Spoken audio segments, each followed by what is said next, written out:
एक एक मीटर का गैप रखें।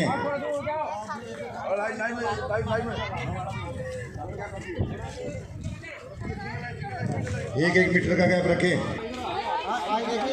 लेते चली जाएगी।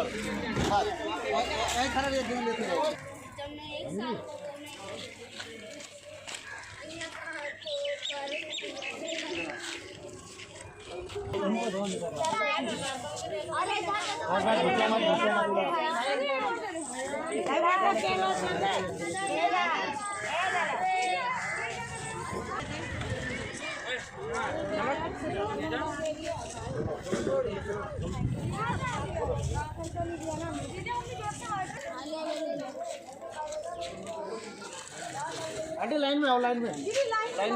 अभी फिर ज़्यादा लंबी लाइन नहीं, आ जाओ, कोई बात नहीं।